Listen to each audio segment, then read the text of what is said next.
Hi guys, हम पिछली बार देख रहे थे कि फैक्टर थ्योरम क्या होता है और हमने ये भी देखा था कि फैक्टर थ्योरम को अप्लाई कैसे करते हैं।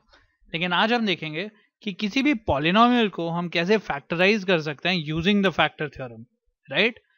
तो सबसे पहले हम देखेंगे कि फैक्टराइजिंग क्या होता है। फैक्टराइजिंग मतलब अगर कोई भी मेरे पास पॉलिनोमियल है, फॉर एग्जाम्पल अगर ax² plus bx plus c एक पॉलिनोमियल है और ये एक क्वाड्रेटिक पॉलिनोमियल है क्योंकि इसका डिग्री 2 है, राइट। अगर ये क्वाड्रेटिक पॉलिनोमियल हमें गिवन है और हमें ये भी गिवन है कि इसको हम लिख सकते हैं in the form of px plus q multiplied with rx plus s, तो ये जो दो लीनियर पॉलिनोमियल्स हमें मिले जिनके मल्टीप्लिकेशन से ये पूरा पॉलिनोमियल हमने लिख दिया, बेसिकली ये पॉलिनोमियल्स इस पूरे बड़े पॉलिनोमियल के फैक्टर्स हैं, राइट। बिकॉज इन दोनों को मल्टीप्लाई करके हमें एक ये पूरा बड़ा पॉलिनोमियल मिलता है। तो ये दोनों बेसिकली फैक्टर्स हैं और ये प्रोसेस जिससे हम एक बड़े पॉलिनोमियल को उसके छोटे फैक्टर्स में लिख देते हैं, that is known as factorization, ठीक है। तो अगर हमें फैक्टर थ्योरम यूज करना है तो कैसे करेंगे, चलिए कुछ एग्जांपल्स देखते हैं। अगर हमें एक पॉलिनोमियल गिवन है से y² माइनस 5y प्लस 6, ठीक है। अगर ये p ऑफ y है, एक पॉलिनोमियल है in the variable y, right, और हमें इसे फैक्टराइज करना है, तो हम इसे कैसे करेंगे यूजिंग द फैक्टर थ्योरम। सबसे पहले अगर आपको फैक्टर थ्योरम याद है तो मुझे ये बताइए कि अगर मैं बोलता हूँ y माइनस 1 इस पर्टिकुलर पॉलिनोमियल py का फैक्टर है, उसका क्या मतलब है। फैक्टर थ्योरम अगर मैं यूज करूंगा तो फिर मैं ये बोल सकता हूं कि अगर y माइनस 1 py का फैक्टर है तो p of 1 should be equal to 0, right, ठीक है। सिमिलरली अगर मैं बोलता हूं कि y प्लस 2 इस पॉलिनोमियल py का फैक्टर है, तब क्या होगा, तब मैं ये बोल सकता हूं कि p of negative 2 should be equal to 0, right. तो अब मैं क्या करूंगा, यही ट्रायल एंड एरर यूज करके ये पता करूंगा कि कौन से नंबर्स या कौन से पॉलिनोमियल्स इस p ऑफ y के फैक्टर्स हैं। आइए देखते हैं कैसे करेंगे ये। तो सबसे पहले मेरा टास्क ये है कि जो भी मेरा कांस्टेंट टर्म है उसके सारे फैक्टर्स लिख लूं। तो कांस्टेंट टर्म इस पॉलिनोमियल में है प्लस 6, राइट। तो इसके फैक्टर्स क्या क्या हो सकते हैं, 6 into 1 will be 6, 2 into 3 will be 6, also minus 6 into minus 1 भी प्लस 6 होगा और माइनस 2 इंटू माइनस 3 भी प्लस 6 होगा, राइट, ठीक है। तो बेसिकली मेरे पास ये 8 फैक्टर्स आ गए प्लस 6 के, राइट, ये 8 फैक्टर्स। अब मैं इस पॉलिनोमियल में y की जगह ये सारे 8 फैक्टर्स डाल के ट्राई करूंगा कि किस वैल्यू पे p of that value is 0, ठीक है। चेक करते हैं। तो सबसे पहले जो सिंपलेस्ट है उससे शुरू करते हैं, दैट इज 1। तो p ऑफ 1 का वैल्यू निकालता हूं मैं। p ऑफ 1 कितना आएगा, 1² माइनस 5 इंटू 1 प्लस 6, राइट। तो ये आएगा 1 plus 6 which is 7 minus 5 is positive 2, this is not equal to 0, ठीक है। अब अगला चेक करते हैं, माइनस 1, p ऑफ माइनस 1 क्या होगा, वो होगा 1² अगेन जो 1 होगा, माइनस 5 इंटू माइनस 1 इस बार प्लस 5 आएगा और यहाँ plus 6 as it is, this is again definitely not equal to 0, ठीक है। उसके बाद p ऑफ 2 से चेक करते हैं, ठीक है।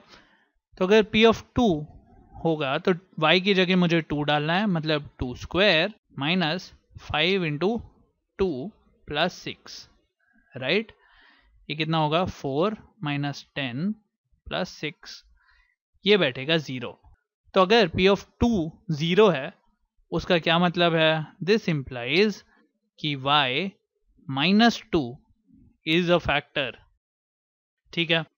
अब हमें याद था कि अगर हमें एक फैक्टर मिल गया है तो इस फैक्टर से अगर मैं p ऑफ y को डिवाइड करूंगा तो मुझे दूसरा फैक्टर भी मिल जाएगा, है ना, ठीक है। एक तो वो प्रोसेस है कि मैं y-2 से इस पूरे p ऑफ y को डिवाइड कर दूं लॉन्ग डिवीजन मेथड से और मुझे दूसरा फैक्टर मिल जाएगा।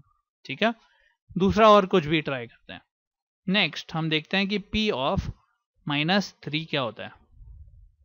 तो वो होगा -3 का whole square plus 5 into 3 plus 6, ये कितना होगा 9 plus 15 plus 6। This is not equal to 0। लेकिन हम देख रहे हैं कि अगर ये +3 होता तो शायद ये 0 हो जाता। देखते हैं p ऑफ 3 देखते हैं। p ऑफ 3 कितना होता है 3 स्क्वायर माइनस 5 इंटू 3 प्लस 6, ये होगा 9 प्लस 6 15 और ये -15 मतलब 0। p ऑफ 3 भी 0 है। इसका मतलब ये रहा कि y-3 is also a factor. तो एक फैक्टर मिला मुझे y-2, दूसरा फैक्टर मिला मुझे y-3। तो ये जो p ऑफ y गिवन था मुझे, p ऑफ y जो मुझे गिवन था that was y square minus 5y plus 6, इसको मैं दो फैक्टर्स में लिख सकता हूँ that are y-2 multiplied with y-3। ये हो गया मेरा factorization using the factor theorem, है ना।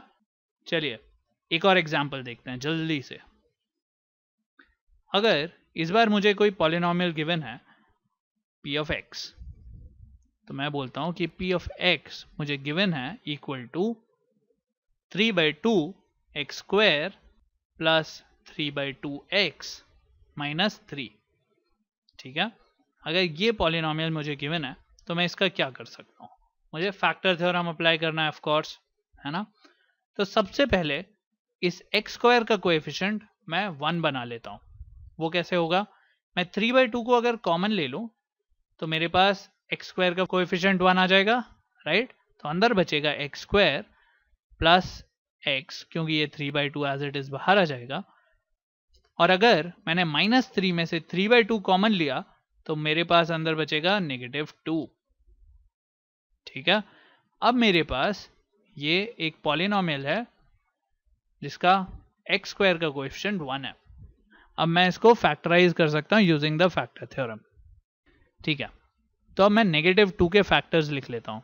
-2 के क्या फैक्टर्स होंगे, -2 इंटू +1 या फिर -1 इंटू +2। बस ये चार ही फैक्टर्स पॉसिबल हैं, 1 -1 2 -2। तो इन सबको चेक कर लेते हैं। तो p ऑफ 1 निकालते हैं सबसे पहले। p ऑफ 1 कितना होगा, सिर्फ अंदर वाले पॉलिनोमियल के लिए देख रहा हूं मैं, तो ये होगा 3/2 मल्टीप्लाइड विथ x स्क्वायर कितना आएगा 1 का स्क्वायर 1 प्लस x मतलब +1 -2। अब ये 1 + 1 2 -2 इज 0, तो p ऑफ 1 0 आ गया। इसका क्या मतलब है कि x -1 is a factor, right. अब सिमिलरली मैं ट्राई करता हूं p ऑफ 2 के लिए। p ऑफ 2 कितना आएगा, वो आएगा 3/2 मल्टीप्लाइड विद 2 स्क्वायर 4 प्लस 2 -2। तो ये डेफिनेटली नॉट इक्वल टू 0 है। तो x -2 फैक्टर नहीं है। p ऑफ -2 चेक करते हैं। p ऑफ -2 होगा 3/2 -2 का स्क्वायर आएगा +4, लेकिन प्लस x में आएगा -2 बिकॉज x का वैल्यू -2 है और -2 अगेन, ये बनता है 0। तो x +2 इज अ फैक्टर और x -1 वाज अ फैक्टर। तो हम इस p ऑफ x को लिख सकते हैं in the form of p of x equal to 3/2 into x -1 पहला फैक्टर और x + 2 दूसरा फैक्टर। ये हो गया मेरे p ऑफ x का factorisation. I hope factor theorem use करके हमें किसी भी पॉलिनोमियल का फैक्टराइजेशन करना आ गया है। ठीक है, अब जो दूसरा मेथड होता है फैक्टराइजेशन का, वो होता है by splitting the middle term. ये काफी इंपॉर्टेंट मेथड है और इसको हम नेक्स्ट वीडियो में डिस्कस करते हैं। बाय।